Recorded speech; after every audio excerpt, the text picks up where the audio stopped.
for those few moments when I can get a bird's eye view. And what a view. Chicago, Illinois, the Windy City, second city to New York, a hard-working, wealthy metropolis built on the shores of Lake Michigan, and a magnificent hymn to modernism.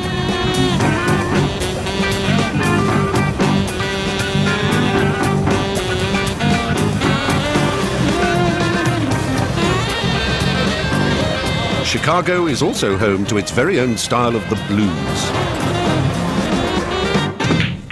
Yes, I don't drink because I like it, no. And Buddy Guy is their god. I'm just trying to ease my worry mind. From Jimi Hendrix to the Stones to Eric Clapton, they've all worshipped at the frets of his guitar. If you see me get kind of drunk, please don't pay me no mind.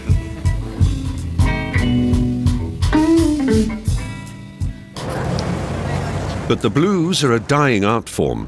Buddy Guy takes me down memory lane to the once thriving working-class south side of the city. This is the place, this is the most famous blues club on the south side of Chicago. This vacant lot here, another one called Jimmy Mitchell's Jukebox Lounge. This is where they stole my first guitar from right here. Really? Yeah. And it's now just wasteland. Just wasteland. With ice on it. So I used to live around the corner.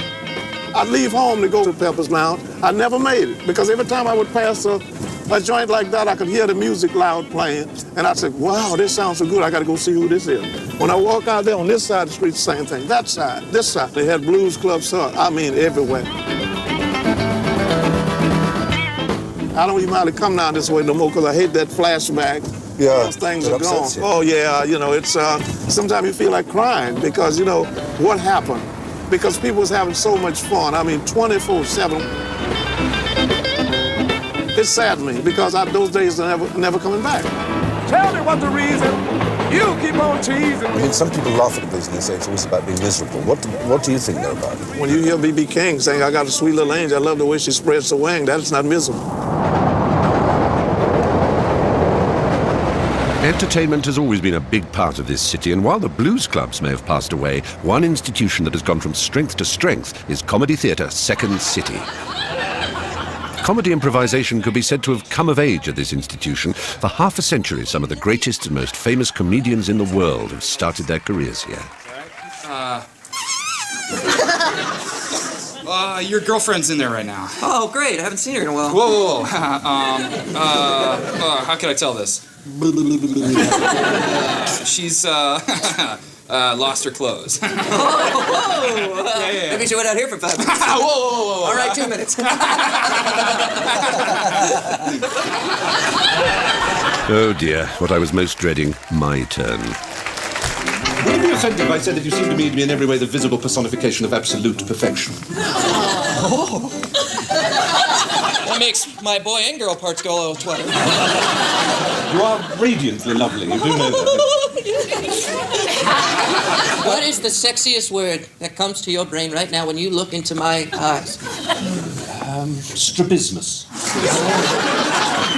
The Wiener Circle is an institution among Chicago's acting fraternity, and having recovered from the trauma of last night, I'm to be initiated. Yeah, I'll have a big wiener. Just like that. 2 big wieners. No, definitely no hot peppers.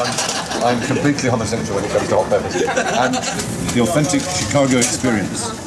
Improvise your way out of that. Oh. Really. Surprisingly delicious. Mm-hmm. Now listen, Second City. It was the end of the rainbow for you if you had comedy ambition. The first time I saw a show, I was just like, I want to be on the stage so bad. Really? Yeah. You get hired and you go inside and they show you there's a tape closet with the tapes of all the shows that they've ever done and the scripts from all those shows. And they open it up and you look at the cast list and it's like, you know, you look, it'll be Bill Murray, Dan Aykroyd, Gilda Radner in one show, you know? Dan Castellaneta used to work here, you know, the Homer Simpson. Homer Simpson, yeah. The legendary Homer Simpson. If, from the vantage point of my elderly position of a 50-year-old, I can offer any advice, it is that it is never too late. That the idea that the door closes and, oh gosh, I'm already 30, nothing's happened. Right. It's complete nonsense. Actually, it's almost the reverse is true, that. Yeah. A lot of the stars, I mean, George Clooney, that guy Hugh, the one in House, whatever his name is. Yeah, it's terrible, right?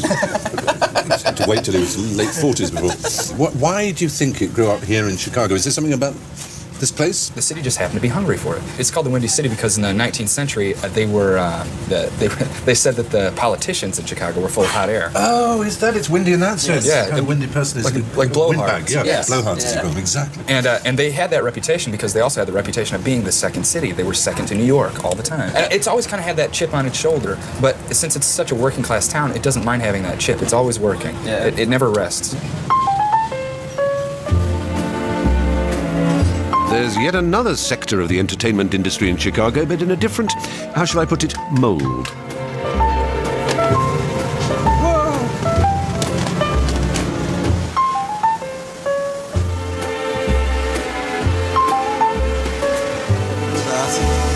Oh, my Lord!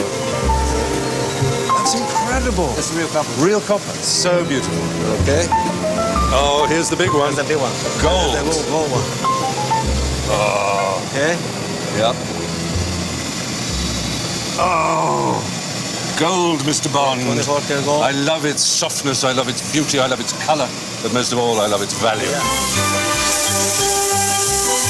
It's the real thing, it's an Oscar.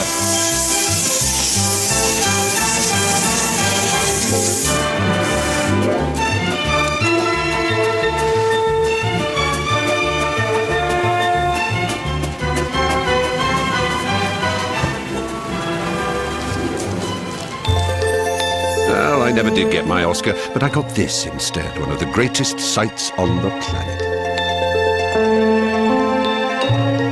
The Sears Tower, for a long time, could proudly call itself the tallest building in the world, but the economic shifts of the last decades have moved that dubious accolade to the Far East. But who's counting when you have this?